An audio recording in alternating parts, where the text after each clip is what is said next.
Les amis, j'espère que vous allez tous bien. On se retrouve aujourd'hui avec une nouvelle vidéo d'actualité footballistique. Donc on va parler de Kylian Mbappé, on va parler de Dembélé, de Vitinha, de Luis Enrique, de Paul Pogba. Bref, on va faire un petit peu le tour des réseaux sociaux, les amis. Et on commence tout de suite.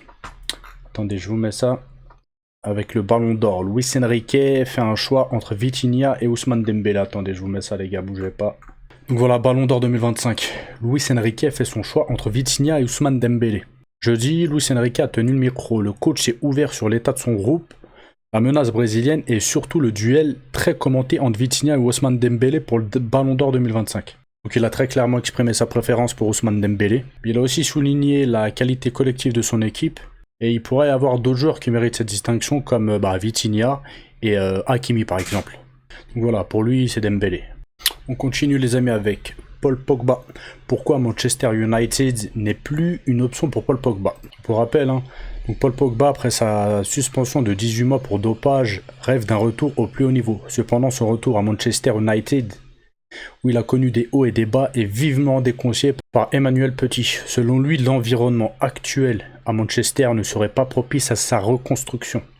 En revanche, un retour en Ligue 1, notamment à Monaco, semble être une option plus viable. Donc en gros, il a dit quoi? Il a besoin d'un cadre stable pour se reconstruire. Manchester United, dans sa situation actuelle, n'est pas ce qu'il lui faut.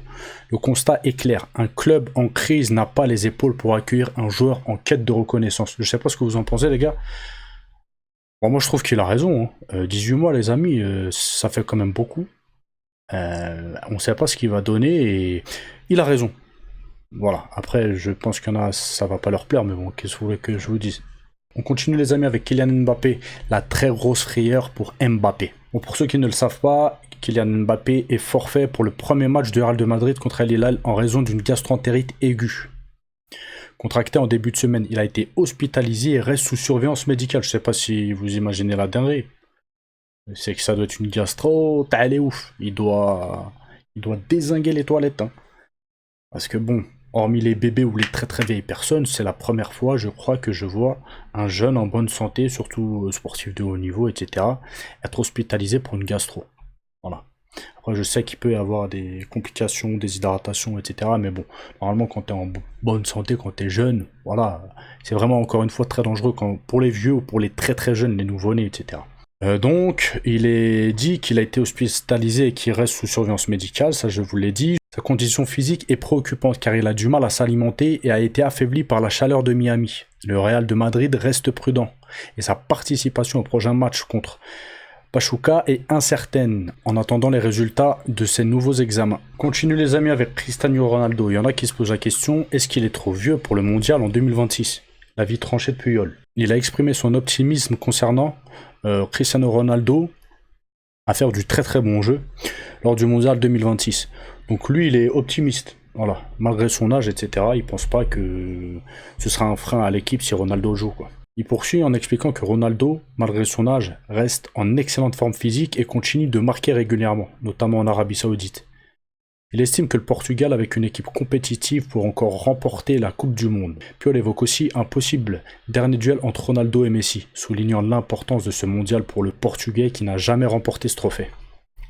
Je sais pas ce que vous en pensez, si vous êtes d'accord avec lui. Après, c'est sûr qu'il est plus au top niveau, Ronaldo, les gars. C'est une certitude. Par rapport à son âge, etc. C'est comme ça. On vieillit tous, etc. Je pense qu'il est toujours très fort et je vois pas de problème, moi, qu'il fasse le mondial en 2026. Voilà. Il aura 41, je crois, 42 ans. Bon, c'est vrai que ça se fait vieux, mais bon. Et on termine les amis avec Adrien Rabiot qui obtient gain de cause dans son conflit avec le PSG. Donc Adrien Rabiot a obtenu une victoire devant la cour d'appel de Paris qui a requalifié ses contrats à durée déterminée en CDD avec le PSG en contrat à durée indéterminée en CDI. Cette décision inédite pour un footballeur survient après qu'il ait été mis à l'écart de l'équipe en 2019 suite à son refus de prolonger son contrat. La cour a jugé que le PSG avait abusé de son pouvoir, annulant des sanctions financières contre Rabiot et condamnant le club à lui verser environ 1 300 000 euros, j'allais dire dollars, incluant des rappels de salaire et des dommages à intérêt. Donc voilà, il s'est mis bien. Après, bref, c'était tout pour aujourd'hui les amis. Si vous n'êtes pas abonné, abonnez-vous, activez la cloche, mettez un petit com pour me soutenir, un petit like, je vous dis à la prochaine vidéo. Ciao, ciao.